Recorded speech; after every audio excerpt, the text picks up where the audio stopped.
Le Seigneur soit avec vous. Et avec votre esprit. Évangile de Jésus-Christ selon saint Luc. Gloire à toi, Seigneur. En ce temps-là, Jésus disait à ses disciples, « Tenez-vous sur vos gardes, de crainte que votre cœur ne s'alourdisse dans les beuveries, l'ivresse et les soucis de la vie, et que ce jour-là ne tombe sur vous à l'improviste comme un filet.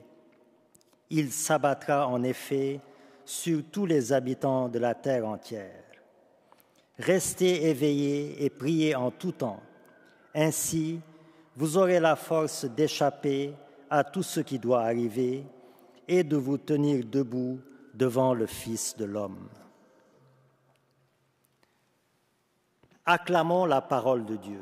Louange à toi, Seigneur Jésus.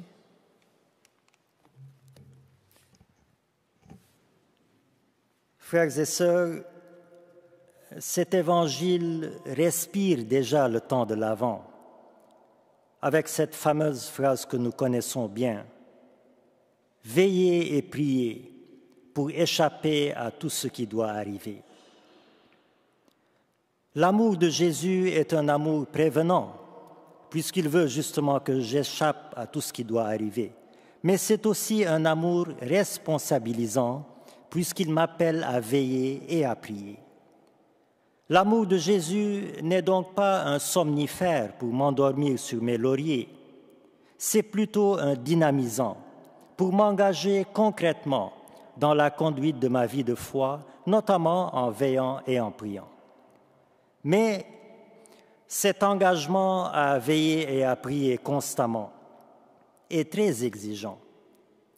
Et il me faut comme un stimulant, comme une motivation qui me pousse constamment à veiller et à prier, sinon je risque de me relâcher.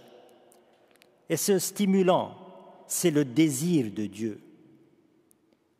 Plus le désir de Dieu est grand en moi, plus il est fort en moi, plus il me sera facile de veiller et de prier. En d'autres termes, plus j'aime, plus il me sera facile de veiller et de prier celui que j'aime. Vous voyez, des parents qui désirent vivement revoir leur fils parti pour un long voyage veillent sans difficulté et avec amour en attendant le retour de leur fils. Si donc, frères et sœurs, notre désir de revoir des êtres proches, des amis, nous fait veiller facilement, combien doit-il en être encore beaucoup plus de notre désir de voir le Seigneur? Quelle indifférence si on s'endormait! Quel manque d'hospitalité si l'on ne veillait pas pour attendre un tel Rédempteur!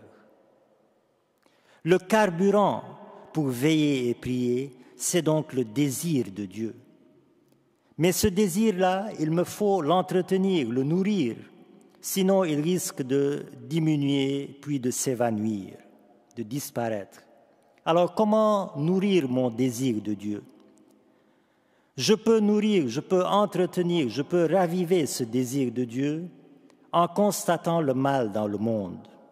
Ça peut paraître bizarre, mais oui, en constatant le mal dans le monde, je peux raviver mon désir de Dieu.